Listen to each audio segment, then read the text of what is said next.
नमस्कार। आज बड़ा सौभाग्य का क्षण है कि आज हरियाणा के एक कद्दावर प्रतिष्ठित हरियाणा सरकार में बीजेपी के मंत्री अनिल विज जी आज हमारे यहाँ पे जो हमारा बेसिक सेंटर है जीरकपुर का, जहाँ लगभग 800 बच्चे 200 डॉक्टर बैठते हैं, उसकी विज़िट पर आए तो बड़ा अच्छा लगा। तो मैं चाहूँगा कि आज अनिल विज जी हमारे साथ हैं और जो कि बहुत सालों से आयुर्वेद के लिए, नेचुरोपैथी के लिए बहुत ज़्यादा कोशिशें भी कर रहे हैं। पिछली सरकार में सर ने एज ए हेल्थ मंत्री भी सरकार को संभाला और आयुर्वेद की पॉलिसी भी सर के कार्यकाल में बनी, जो सरकारी कर्मचारियों का इलाज फ्री होता है। तो आज हमारे साथ है। मैं चाहूँगा हरियाणा की जनता के लिए या पूरे देश के लिए आप कोई संदेश, कोई मैसेज, कोई बात जो उन तक पहुँचाना चाहिए। आज आचार्य जी के पास आना हुआ। वैसे आचार्य जी से मेरी बहुत पुरानी जान पहचान है। ये आयुर्वेद में काम कर रहे हैं और बहुत बड़ा काम कर रहे हैं आयुर्वेद में। और मैं ये मानता हूँ कि जो आयुर्वेद का काम कर रहा है वो ईश्वरीय काम कर रहा है, क्योंकि हमारी असली जो पैथी थी वो आयुर्वेद ही थी। लेकिन समय के साथ हमने अपनी चारपाई के नीचे तो लाठी मार के नहीं देखा कि भाई सारा कुछ तो यहीं पड़ा हुआ है, और हम विदेशों में भागने लग गए, दूसरी औषधियों पर ज़्यादा निर्भर करने लग गए। परंतु अब फिर लोग आयुर्वेद की तरफ तेजी से बढ़ रहे हैं। लोगों को आयुर्वेद की ताकत समझ आ रही है और आयुर्वेद ही इंसान के मुताबिक बनी है।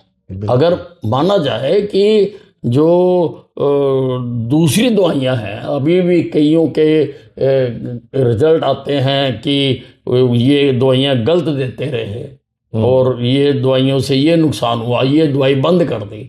लेकिन आयुर्वेद जो है ये मनुष्य की प्रकृति के अनुरूप ये बना है और इससे लाखों करोड़ों लोग लाभ उठाते हैं। और आचार्य जी तो इस दिशा में बहुत बड़ा काम कर रहे हैं। मैं इनको बार बार प्रणाम करना चाहता हूँ और मैं चाहता हूँ कि आयुर्वेद की दवाई सारे हिंदुस्तान में पहुँच जाए, लोगों को और कहीं देखना ही ना पड़े। तो अनिल जी, जब आप पिछले सरकार में हेल्थ मंत्री थे, अभी आप परिवहन देख रहे हो, कर्मचारियों को देख रहे हो और इसके अलावा और भी एक दो विभाग देख रहे हो, और आपके रहते ही हरियाणा की भारत में पहली बार सरकारी कर्मचारियों के लिए एक पॉलिसी लागू हुई जिसमें आपने आयुर्वेद को भी शामिल किया और आज सरकारी कर्मचारी आयुर्वेद में भी अपना इलाज करा पाते हैं और उनके बिल रिम्बर्स होते हैं। तो जैसे कि आपने पहले एज ए हेल्थ मंत्री भी काम किया, अब जो वक्त है ना वो है कि सारी पैथियां एक साथ काम करें। मतलब मकसद एक होना चाहिए, पेशेंट ठीक होना चाहिए, चाहे आयुर्वेद हो, होम्योपैथी हो, नेचुरोपैथी हो, योगा हो, यूनानी हो, एलोपैथी हो, ये सबको एक हो जाना चाहिए कि पेशेंट ठीक हो। क्योंकि आजकल घर घर में कैंसर हो रहा है, आज घर घर में किडनी फेल एक बीमारी पहुंच गई, हर घर में शुगर का पेशेंट है, हर घर में बीपी का पेशेंट है, दवाइयों के साइड इफेक्ट हैं। तो लोग खाना पीना बदलें।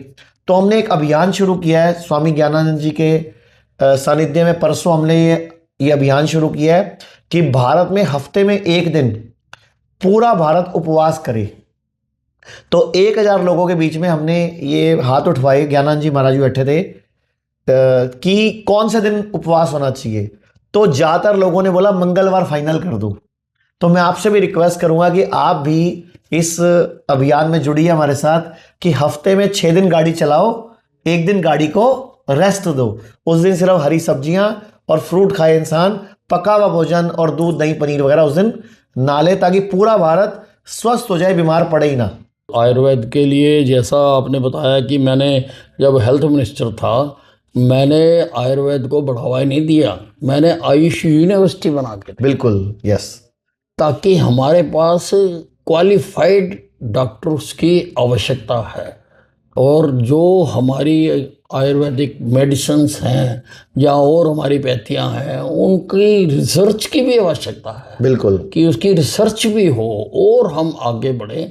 तो वो भी मैंने किया था, और योगा के लिए भी मैंने जो है एक बोर्ड बना के दिया Yes. योगा का, वो योगा भी चल रहा है। तो आपने मोरनी के जंगलों में भी जड़ी बूटियां उगवाई, हाँ नहीं, वाह, आंवले के बिल्कुल, पेड़ लगवाए। वो हमारा एक बहुत बड़ा वो था। हम चाहते थे कि हर्बल फॉरेस्ट बन जाए, हाँ। लेकिन किन्हीं कारणों से वो नहीं पूरा हो सका। वहाँ पर वाटिका जरूर बनी है, लेकिन मैं तो चाहता था कि जितने मोरनी के पहाड़ हैं वो सारे के सारे जो हैं वो मेडिसिनल दवाइयों से भर जाए, ताकि पूरी दुनिया रिसर्च भी हो जाए, और दुनिया सारे संसार से लोग वहाँ पे रिसर्च करने आए। बहुत बड़ा वो सोच है मेरा ये। सोच तो मेरी ये थी, लेकिन हर सोच पूरी नहीं होती है, कोशिश करते रहना चाहिए। चलो, अभी भी और कोशिश मैं आप कर ही रहे हो। करते रहता हूँ। तो आप पूरे देश से एक अपील तो मेरे कहने पे कर सकते हो कि सूरज डूबने तक खाना खा लिया करो और हफ्ते में एक दिन उपवास कर लिया करो। आप लोगों के लिए कर दो।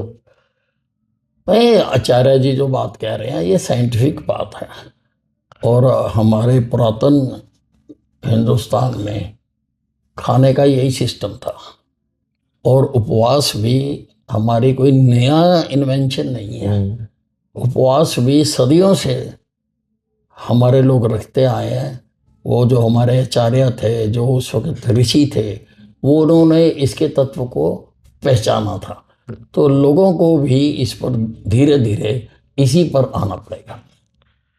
तो बहुत बहुत धन्यवाद। और आप आयुर्वेद के लिए इतना काम करते हो और हमेशा एज ए बड़ा भाई, एज ए पिता आशीर्वाद देते रहते हो, तो मैं तो हमेशा आपका ऋणी रहता हूं और आपको हमेशा धन्यवाद देता हूं। और आपको हम देख के सीखते हैं, क्योंकि आप पूरे 15-15, 18-18 घंटे काम करते हो। सुबह शुरू हो जाते हो आप 5-6 बजे लोगों से मिलना, और रात को आप 8-9 बजे तक भी आप दुनिया की मदद करते हो, अपने मंत्रालयों को संभालते हो, पब्लिक को संभालते हो, और पूरे हमारे हरियाणा की शान है जिसको हम बोलते हैं हरी आना। तो हरी आना की शान, और सबसे बड़ी बात तो आप 7 बार के एमएलए हो। ये भी एक सीखने की बात है। देखो कि कोई भी एमएलए या कोई भी एमपी अगर उस इलाके का प्यारा और दुलारा होता है तभी वो जीतता है, और आप इतने साल से लगातार जीत रहे हो, तो ये आपको प्यार अंबाला की जनता करती है, इसीलिए ही आप हर बार जीतते हो। और हरियाणा में आपका एक ये तो मुख्य स्थान है। लोगों का प्यार ही है, नहीं तो अन्यथा बाकी जिन चीज़ों से लोग आजकल राजनीति करते हैं वो मेरे पास कोई नहीं है। मैं तो लोगों का प्यार ही मेरे पास है। और आप हर सुख दुख में हर एक के यहाँ पहुँचते भी हो, शादियों में भी जाते हो, लोगों की मरग पे भी जाते हो। आपको मैंने देखा है कि आपको मैं जब भी अखबारें देखता हूँ ना, तो या जब भी मैं सोशल मीडिया देखता हूँ ना, तो आप कहीं ना कहीं ट्रैवल कर रहे होते हो। तो आपकी भी हिम्मत है सर, आपकी। और मैं तो आज रिक्वेस्ट किया अनिल जी को कि जो हमारा आयुर्वेद में पंचकर्मा सेंटर है, वैसे तो आप मंत्री रहे हो तो आपने घर में, आपके पास तो पूरा डिपार्टमेंट ही रहा है, लेकिन मैंने फिर भी रिक्वेस्ट किया है कि हमारे हिम्स में जीना सिको हॉस्पिटल में आके आप हर 6 महीने बाद 7 दिन तो कम से कम हमें सेवा का मौका दो, कि हम आपका पंचकर्म करा के आपको भी आयुर्वेद की शक्ति दिखाएं। वैसे तो आपको मालूम है सब कुछ, लेकिन फिर भी मैं चाहता हूँ कि आप टाइम निकाला करें। मैं जरूर आऊँगा। ये ठीक है, ये धन्यवाद जी। पंचकर्मा में। लोग कहते हैं आयुर्वेद गंभीर बीमारियों का इलाज नहीं कर सकता, लेकिन अगर पूरे भारत में कोई गंभीर बीमारी से परेशान है तो आयुर्वेद को ट्राई करने तो आ सकते हो ना, पंचकर्मा करा सकते हो। नुकसान तो कुछ होगा नहीं, लेकिन बॉडी हील कर गई तो जिंदगी आपकी बन जाएगी। और सभी प्रकार के हेल्थ इंश्योरेंस हमारे 120 सेंटरों पर चलते हैं।